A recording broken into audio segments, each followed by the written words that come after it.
A lo extraordinario con Albany Lozada y Unay Amenábar. 4:24 de la tarde. En esta parte de Agenda de Éxitos vamos a revisar cómo está el marco legal hoy en día a nivel nacional e incluso también internacional para la comunidad LGBTQ+, lo que son leyes, gays, lesbianas, bisexuales, transexuales, queers, etcétera. Y precisamente para hablar acerca de este tema, hoy nos complace recibir a Andreina Colmenares. Ella es abogada con una amplia trayectoria en la defensa de los derechos humanos y asesora legal del Observatorio Venezolano de la Violencia LGBTQ+.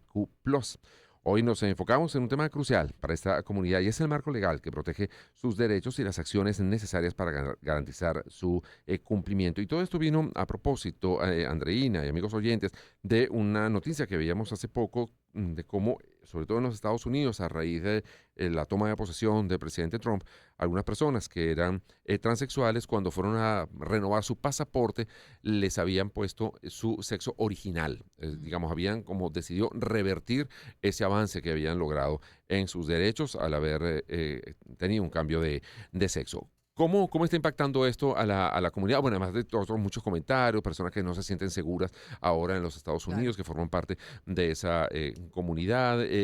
Hay algunos que dicen, bueno, es que es una lucha contra los homosexuales, otros dicen, no, con los homosexuales no hay problema, el problema es con las personas que deciden cambiarse de sexo y hacer vida en el sexo distinto al que ellos, con el que ellos nacieron, por ejemplo, en el área deportiva o incluso también temas como las Fuerzas Armadas, etcétera. Hay una amplia discusión en ese sentido. Pero bueno, para abrir la discusión, te damos la bienvenida a Andreina Colmenares, como les digo, es abogada y experta en derechos humanos. Te saludamos desde Agenda de Éxitos, Albany Lozada y Unay Amenábar. ¿Cómo estás? Bienvenida, Hola, doctora.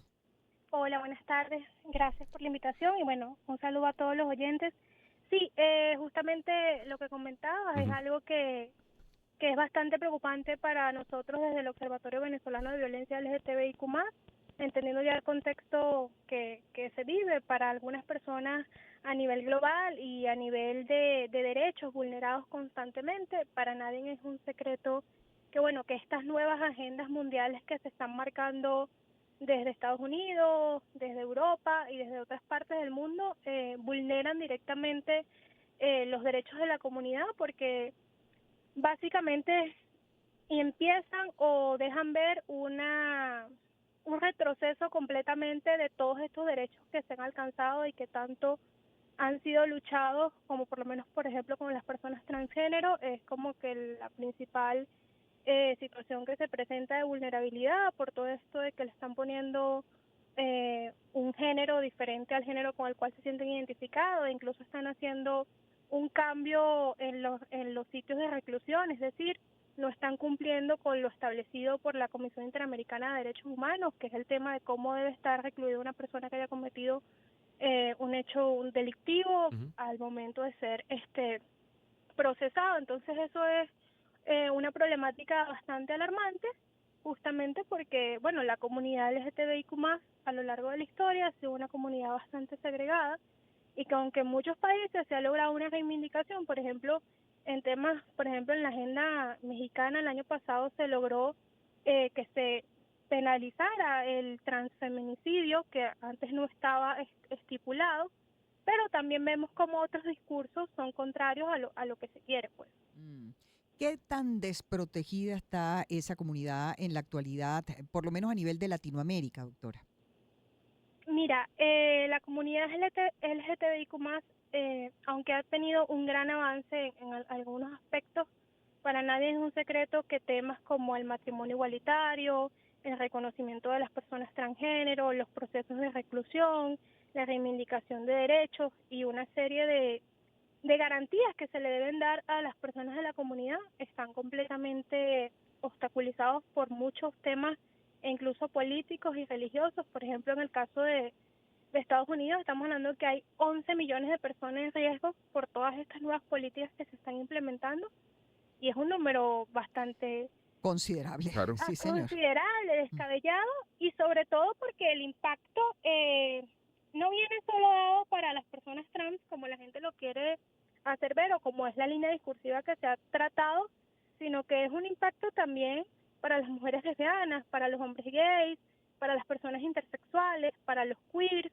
para los no binarios, para los géneros fluidos. Entonces es un punto bastante relevante y que bueno, que atañe a una problemática después de que ya se han logrado una reivindicación de derechos desde la Declaración Universal de los Derechos Humanos y desde lo que fue el proyecto de los principios de la Yogyakarta, que a nivel administrativo busca explicarle a los estados cómo pueden implementar estas políticas públicas para mejorar los derechos de las personas de la comunidad. Sí, porque a veces la discusión se centra también en que hay quien reclama, bueno, ¿por qué se le va a dar, sobre todo en tema de pagos de operaciones o de tratamientos hormonales, etcétera? Hay quien rechaza que se esté utilizando fondos públicos para atender estas realidades individuales. Dicen, bueno, cuando hay otros problemas también que hay que atender, entonces pareciera que se quiere privilegiar a las personas de la comunidad LGBT Q+, sobre otras enfermedades, por ejemplo, a la hora de asignar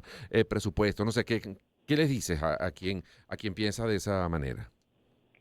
Mira, la verdad es que temas, por ejemplo, como el reemplazo hormonal e incluso medicamentos, tratamientos hormonales, las operaciones de reasignación de sexo no son operaciones que están siendo gratuitas, no obstante, los reemplazos hormonales en algunos casos son considerados que deben ser de forma gratuita, va a depender del grado de vulnerabilidad de la persona, no es algo que se hace a la ligera, no es algo que se hace porque sí, son personas, al igual que todos, que tienen los mismos derechos, así como hay muchos movimientos antirracistas, antixenófobos, todo esto también son personas que forman parte de la comunidad. Hay personas que tienen una doble vulnerabilidad porque pueden ser una persona un migrante que esté en Estados Unidos y que pertenezca a la comunidad tiene una doble vulnerabilidad. Por ejemplo, para nadie es un secreto que como un país como Honduras también es un país que está completamente generando una indefensión para las personas de la comunidad. Entonces, más allá del gasto público que se pueda generar, las personas de la comunidad también pertenecen al sistema, también pagan impuestos, también tienen derechos, también tienen deberes, también trabajan, también se integran a la sociedad, también cumplen con unas garantías y unos deberes que deberían cumplir toda la población. Entonces, decir que el gasto público no puede ser o que parte del presupuesto anual no puede ser destinado para las personas de la comunidad es un discurso completamente antiderecho. Claro. Y instituciones, organismos internacionales como la ONU, por ejemplo, o Naciones Unidas, ¿qué dicen, qué opinan con respecto a esta comunidad LGBTQ más? ¿De qué manera, pues, digamos, incentivan al resto de la sociedad para que se respeten sus derechos y, sobre todo, le hablan a los gobiernos, a los distintos gobiernos, para que entiendan que son parte también fundamental de nuestra sociedad?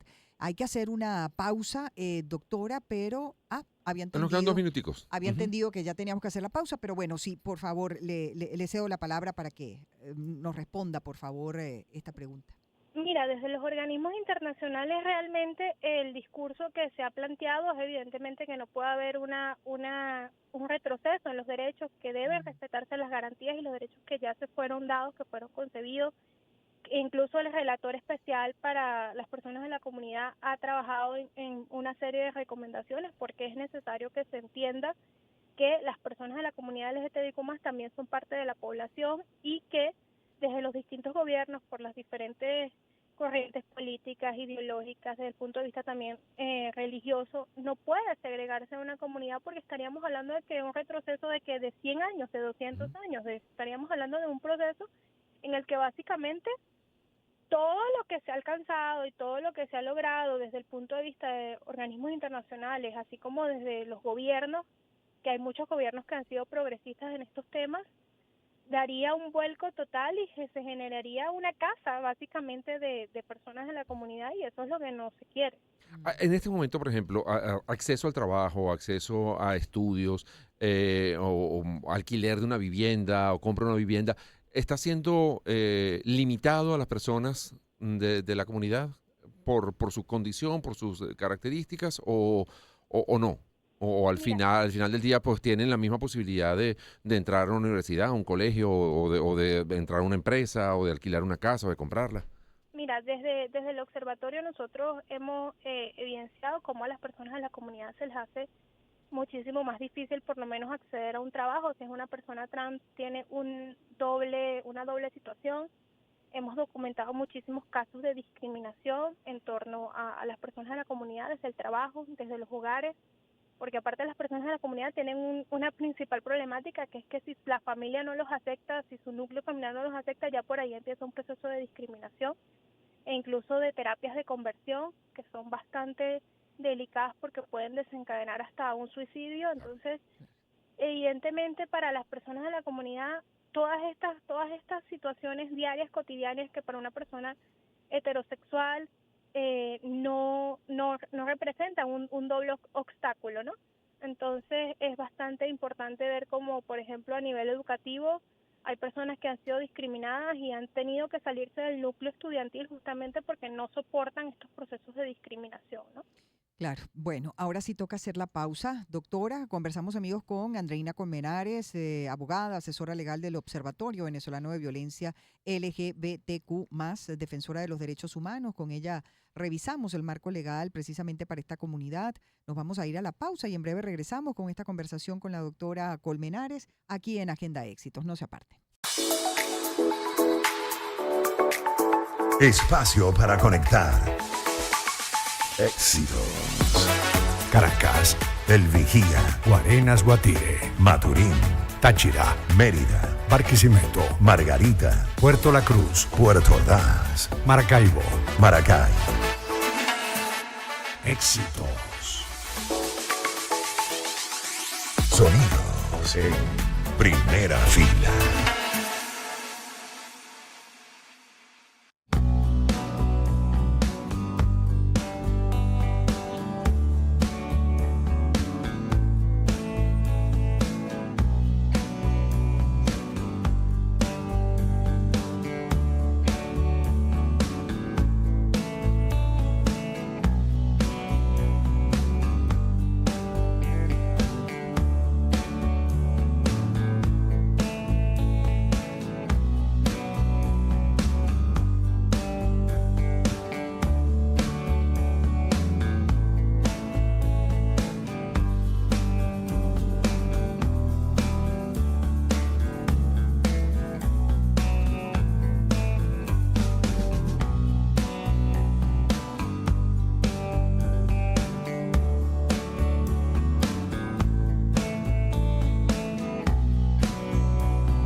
Espacio para conectar. Éxitos. Caracas, El Vigía, Guarenas, Guatire, Maturín, Táchira, Mérida, Barquisimeto, Margarita, Puerto La Cruz, Puerto Ordaz, Maracaibo. Maracay. Éxitos. Sonidos en primera fila.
excelencia en envíos internacionales con JJ Import Corp. Desde los Estados Unidos hasta tu destino en Venezuela, te garantizamos un servicio logístico impecable.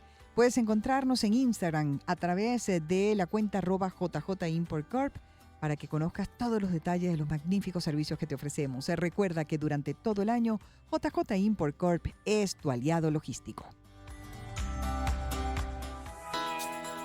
Agenda Éxitos. De lo cotidiano a lo extraordinario.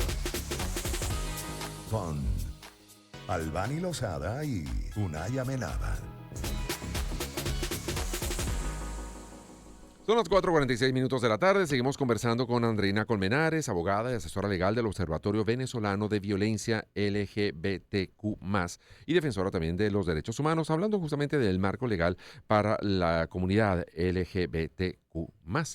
Por cierto, tenía otra sigla en estos días y hace un tiempo, ¿verdad? Y se la quitaron. Bueno, ya nos contará Andreina por qué ocurrió esa eliminación de una de las siglas de este largo título que tiene la comunidad. Pero habíamos dejado y queríamos ampliar un poco más el detalle contigo con relación a lo que son los derechos laborales, los derechos a la hora de entrar a estudiar en una universidad, en un colegio, digamos, un poco lo que es la cotidianidad de las personas de esta comunidad. ¿Cómo se han visto alteradas? ¿Cuáles son los principales retos que le imponen a la sociedad la presencia de esta comunidad que en casi todas las sociedades se estima que puede estar rondando el 10-12% de cada sociedad, ¿no es así, Andreina? Sí, bueno, fíjate, realmente a nivel laboral, realmente hay muchos temas de discriminación y muchos temas que impactan de manera considerable. Para nadie es un secreto que la principal situación o las principales personas que están de esta comunidad como más señaladas o más afectadas son las personas trans. Sí. Y las personas queer porque o no binarios, porque evidentemente hay un gran pensamiento o una gran corriente que no termina como de encajar en todo lo que es la agenda de la comunidad LGTBIQ+, o la presencia de la comunidad LGTBIQ+. Por ejemplo, en Venezuela existe una fiscalía especializada, que es la Fiscalía 98, para denunciar todos estos temas de discriminación, todos estos temas de vulneración, y todos estos temas que atenten contra el libre desenvolvimiento de las personas en la comunidad. Eso para nosotros, desde el observatorio y desde a nivel general como agenda nacional, es un gran avance porque es una apertura a judicializar y a condenar estos actos que a muchas personas les pueden parecer insignificantes, pero que realmente afectan y dañan los derechos de estas personas de la comunidad. Así como también, por ejemplo, a nivel laboral, hemos visto muchos despidos injustificados, muchas situaciones que no van en pro de defender los derechos de un trabajador. El año pasado, por ejemplo, tuvimos un caso de un trabajador que lo despidieron simplemente porque asistió a la marcha del orgullo. Entonces ahí vemos cómo hay un abuso de poder de parte de las personas que son empleadores y que posiblemente si son homofóbicos, transfóbicos, bifóbicos, LGTBIQ-fóbicos, entonces generan estas situaciones. Pero en el caso, por ejemplo, de esta persona, y danos detalles porque no conozco el caso, ¿ese fue el motivo del despido o Sí. esa es una presunción que se hace sobre...? Ese fue el motivo del despido, o sea, literalmente la persona... Sí, porque a lo mejor hay otros casos donde, bueno, alguien no es buen y trabajador, no hace bien su trabajo, entonces se agarra de, no, para que me están votando porque soy homosexual. No, te están votando porque no hace bien tu trabajo. O sea, son dos cosas distintas. No, este fue el motivo del despido. Hicimos un seguimiento, o sea, fue todo un proceso, porque realmente fue porque la persona publicó una historia en su WhatsApp de que estaba en la marcha y al jefe no estuvo de acuerdo y por eso lo votó. Ni siquiera estaba en la marcha dentro de su horario de trabajo. Claro. Entonces, así tenemos una gran cantidad de casos documentados. Se vulnera su libertad, ¿no? A tomar el camino o decidir sobre su vida, sobre sus gustos, lo que quiera hacer en todo caso. El derecho a vivir como lo quiera, respetando obviamente las leyes, ¿no? Exacto. El año pasado, por ejemplo, nosotros documentamos más de 400 casos de discriminación en muchos aspectos, no solamente a nivel laboral, sino a nivel también de familia, a nivel de pareja, y hay violencia intragénero dentro de las relaciones LGTBIQ+. Entonces hay muchas cosas que son muchas vertientes que al final es complicado como sectorizar, Ujú. justamente por el punto de que también hay políticas de gobierno que dificultan la situación. Por ejemplo, en Estados Unidos, que es un país que tiene este presidente que está teniendo esta línea discursiva, paralelamente en la Corte están tratando de ver cómo se aborda la prohibición de las terapias de conversión. Ujú. Entonces, ¿ves? Hay un gran aspecto porque todo depende de quién lo maneje, de quién lo Claro. trate, y ese es como el reto diario o la situación diaria a la que se enfrentan las personas de la comunidad LGTBIQ+, ¿no? Es que sí, es una ciudad más muy amplia, ¿no? Muy amplia y muy compleja y de distintos aspectos. Ahora, desde el punto de vista, en el caso de Venezuela, ¿qué tanto se ha avanzado? ¿Qué tanto falta por avanzar? No decía, bueno, que se creó esta Fiscalía fiscalía especializada. para proteger los derechos, sobre todo en los casos de violencia, pero en el caso, por ejemplo, de matrimonio o en Ujú. otros elementos, adopciones, etcétera, ¿cómo está el caso de la Herencias. herencia? Exacto, la situación venezolana, ¿cómo está? Bueno, fíjate, nosotros en 2015 se dio un avance porque se dio una sentencia de un reconocimiento de las familias homoparentales, por ejemplo. Esto no reconoce el concubinato ni reconoce el matrimonio, pero por un interés superior del menor se entendió que hay familias homoparentales y que no necesariamente, aunque fueron concebidos los hijos aquí, aunque ya estamos viendo varios casos Ujú. de influencers venezolanas, de artistas venezolanas, de parejas de mujeres lesbianas que han logrado hacer estas inseminaciones y han logrado tener a sus hijos. Entonces se ha tratado de ver cómo se reivindica este núcleo familiar que realmente es un núcleo que existe, que está presente en la sociedad, pero que muchas veces no se logra, por ejemplo, el reconocimiento de que al niño lo pueda presentar ambas mamás. Entonces hay muchas situaciones, pero por ejemplo esta sentencia que les estoy hablando Ujú. es un avance que se tiene porque permite entonces este reconocimiento, aunque no se permite ni la unión a través del matrimonio ni se reconoce el concubinato, sí se está haciendo se están dando estos pasos, no son tan gigantes, pero bueno, son pasos que al final están ahí. Claro. La creación de la fiscalía para nosotros es muy importante y así sucesivamente se ha ido trabajando. Esperamos que la agenda se amplíe un poco más y que pueda reconocerse otra serie de derechos que están ahí, porque no se trata de que la comunidad está pidiendo unos derechos exclusivos o unos derechos que se deben crear como por arte de magia, sino que hay derechos que están ahí a los cuales las personas de la comunidad también pueden acceder, tan sencillo como eso. Ahora, me pregunto que líderes internacionales del peso del presidente de los Estados Unidos, Donald Trump, haga declaraciones como las que hizo recientemente en las que él pues no reconoce ningún otro sexo sino el sexo femenino, sexo masculino. ¿Qué impacto tiene en otros países, en otras sociedades donde ya se hayan logrado avances significativos para esta comunidad LGBTQ+? Mira, tiene un impacto muy significativo y muy preocupante, ojo, porque al final las personas transgénero, con el tema del género, que la gente Sí. no logra como verlo, el género es una construcción social que no tiene que ver necesariamente con el sexo biológico. Una persona puede ser una persona transgénero y no haberse hecho una reasignación de sexo o el cambio de sexo como lo que la gente lo conoce. Entonces estamos hablando de que afecta a nivel migratorio, a nivel de trabajo, a nivel de cuentas bancarias, a nivel fiscal, en todos estos niveles, y al final va a darse un caos porque, bueno, personas transgénero que ya están reconocidas como personas transgénero, que se les hizo su cambio de documentación, que hicieron todo el proceso legal, Ujú. excluirlos o retrotraer su proceso va a generar un impacto. Claro. Es como que si tú te cambies el apellido. Mm. Sí. En Venezuela no Básicamente se es puede eso. hacer esas operaciones, ¿no? De reasignación de sexo, cosa que en España, por ejemplo, entiendo que sí. Sí, mira, en Venezuela nosotros no hemos documentado ningún proceso de reasignación de sexo. Tengo entendido que en Europa hay procesos donde la gente tiene que pasar por una serie de estudios Ujú. psicológicos y todos estos requisitos como tal para hacer la reasignación de sexo, porque al final entendemos que la reasignación de sexo incluso no es un cambio definitivo, se puede retrotraer. Entonces hay una serie de criterios, por eso se empieza con el tema del reemplazo hormonal y todos estos mecanismos previos a una reasignación de sexo propiamente dada, ¿no? Muy bien. Bueno, Nos queda, no, ya ya no nos queda tiempo. Pero tenemos bueno, nada, lamentablemente tendremos que oportunidad más adelante despedir. de seguir avanzando en, bueno, cuáles son los retos y cuáles son también digamos, los retrocesos que ha habido en esta materia. Pero un último comentario, porque vemos también que en muchos países ha habido unos triunfos de, digamos, tendencias políticas más conservadoras, menos progresistas, etcétera. ¿Cómo están viendo ustedes eso a nivel mundial? No sé si responde a lo mejor a una especie de agotamiento, porque también uno ha visto, por ejemplo, en lo que son películas, en lo que son series, sobre todo en ese mundo, que hay como una imposición permanente de que tenga que haber personas de esa comunidad permanentemente en sus tramas y se hace además como exigencia. No sé no sé si está habiendo un poco de agotamiento también en ese sentido.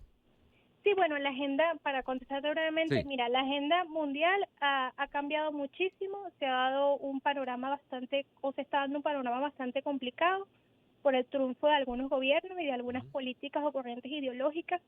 No obstante, eso es un punto, y el punto de que existe una situación donde ya no se hagan series, películas, documentales, donde la heteronormatividad sea la que prima o la que es la más relevante de todo, no significa que indirectamente se esté dando una situación impositiva de que porque sí se tienen que poner a personas de la comunidad LGTBIQ+, pero es que las personas de la comunidad LGTBIQ+ vienen desde Grecia, desde Roma, o sea, desde hace millones de años, solamente que ahorita es que se está visibilizando la situación. Así es. Claro. Bueno, pues muchísimas gracias, Andreina. Andreina Colmenares, abogada y defensora de los derechos humanos. Ella es asesora legal del Observatorio Venezolano de Violencia LGBTQ+. 4:57.